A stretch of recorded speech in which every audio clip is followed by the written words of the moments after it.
Es madrileña, comenzó muy joven su militancia en el Partido Socialista y ha destacado en la defensa de la igualdad de las mujeres.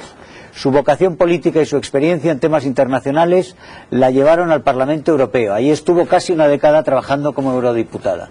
No hace mucho tiempo que pegó el salto de Bruselas a Madrid para sentarse en el Congreso y ponerse al frente de la Secretaría de Política Internacional y Cooperación del Partido Socialista Obrero. Elena Valenciano, buenas noches, bienvenida al Diario de la Noche. Muchísimas gracias. Vamos a hablar un poquito primero de las relaciones estas puntuales que tenemos en este momento en Rusia. Ha ido el presidente, está en San Petersburgo y ha hablado un poco de este comentario sobre McCain. ¿Qué tenemos que cuando viaja el presidente del gobierno siempre se le escapa algún comentario que tiene que después salir a... No, en realidad el comentario del que se habla parece una conversación que mantuvo en una reunión con periodistas de New York Times, sí. Es decir, no era una presentación pública, y un periodista dice que el presidente habló de este asunto, ¿no? En fin, yo en absoluto tengo idea de si el presidente comentó aquello. Desde luego no era una intervención oficial, ni mucho menos, y como hemos visto claramente, nadie está pensando, o todos al menos no queremos estar pensando, en una reedición de la Guerra Fría, de la que, por cierto, se ha hablado durante este verano bastante por parte de muy distintos medios internacionales. Sí, y nosotros, está perfectamente claro, y lo han dejado muchos miembros de su partido, cuál es la preferencia, es obvio, y la preferencia de la inmensa mayoría de los europeos en las elecciones norteamericanas. Pero en este momento se trata prácticamente de no tomar en este momento partido. Yo creo que esto me parece muy bien que me lo pregunte, porque yo quiero aclarar esto, ¿no? Sí.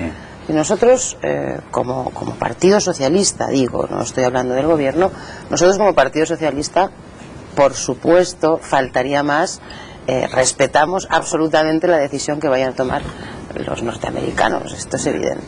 Otra cosa es que si nos preguntan por nuestra preferencia, y teniendo en cuenta que en Estados Unidos están jugando dos opciones, una opción progresista y una opción conservadora, la opción progresista representada por Obama y la conservadora por McCain, nos pronunciemos favorablemente por Obama, cosa que hacemos también cuando hablamos de las elecciones francesas, todos lo hacemos, las elecciones en Canadá o las elecciones en Gran Bretaña. Nosotros pertenecemos al arco progresista de pensamiento en Europa y preferimos que haya un presidente progresista en la Casa Blanca. Dicho lo cual, la decisión es del pueblo norteamericano, nuestro respeto es absoluto, y sabemos que gane Obama o gane McCain, todos saldremos ganando. Este fin de semana el Nicolás Sarkozy ha convocado una cumbre de algunos países de la Unión Europea, los que están en el G8, en la que se va a aprobar un paquete de medidas, o van a intentar aprobar al menos un paquete de medidas para hacer frente a la crisis en Europa. ¿Por qué no está en esa crisis, en esa reunión España? Es cierto que no está en el G8, lo ha dicho usted misma, pero nuestras entidades financieras están entre las primeras de Europa, entre las primeras del mundo, y nuestro dinero, si es que ese paquete de 300.000 millones se aprueba en Europa, también está en juego. ¿Cómo va a reaccionar España ante esa iniciativa? A ver, hay una batería de iniciativas, ¿de acuerdo? La primera de la que usted me habla, que es la de Nicolás Sarkozy, que no sé exactamente cuándo se va a celebrar, probablemente antes del final de esta semana, y que reúne a los países miembros del G8, grupo en el que España no está. Luego hay una reunión del ECOFIN el martes que viene, y luego hay una reunión del Consejo Europeo.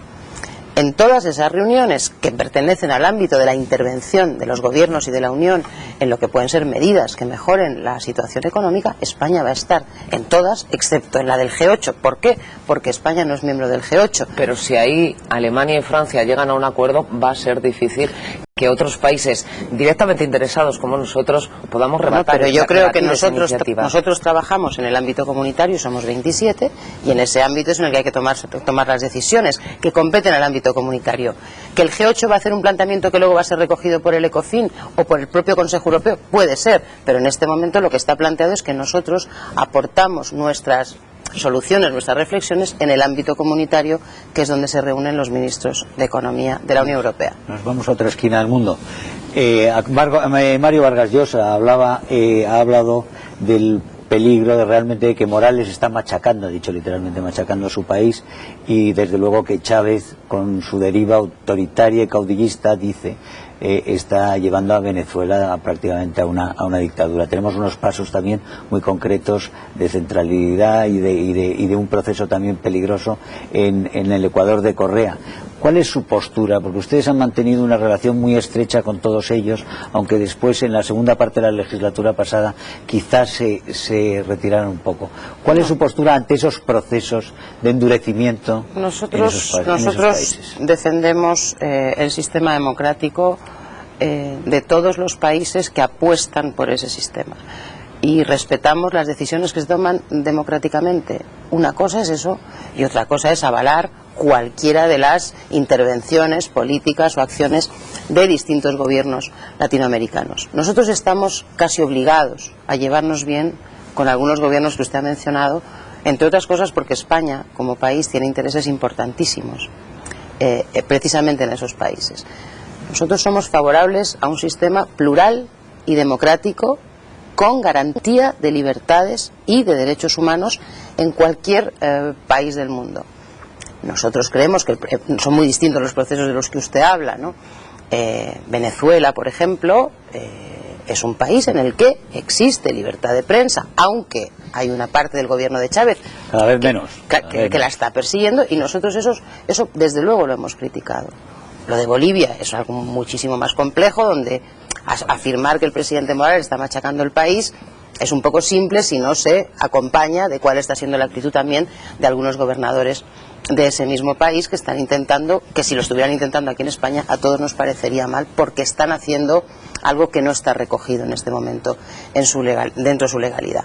Por lo tanto, yo creo que es evidente que el Partido Socialista es un partido que apuesta por el sistema democrático y de libertades, que acompaña la acción de los gobiernos democráticos y que mantiene una posición crítica cuando esos gobiernos desarrollan políticas que nosotros no compartimos. Pero eso hay que hacerlo. Deberían de condenar un poquito más, quizá más claramente. Bueno, a usted a lo mejor le gustaría que las condenáramos más, pero nosotros creemos que somos más eficaces, creemos sinceramente que somos más eficaces en el diálogo crítico que en la condena. Es que para finalizar yo creo que el caso más sangrante es en sus relaciones con Cuba. Es como este gobierno, como el gobierno socialista realmente ha hecho de abogado de Cuba en Europa para levantar las sanciones y tal, lo cual ha causado una impresión en una serie de gente pues realmente extraña. Y no ha habido ningún resultado, los intentos de presentar como avances no han existido realmente. ¿Cómo justifican esta postura ante una dictadura como la cubana? Eso no es exactamente así. En el caso de Cuba, entre paréntesis le diré que todos los gobiernos mantienen relaciones con muchos países en los que no existe la libertad, pero en el caso de Cuba nosotros lo que hemos hecho es acompañar un proceso que se inicia, es verdad que tímidamente en la isla. Nosotros creemos que somos más eficaces lanzando ese diálogo y empujando a la Unión Europea ese diálogo, que por cierto ha recogido el guante.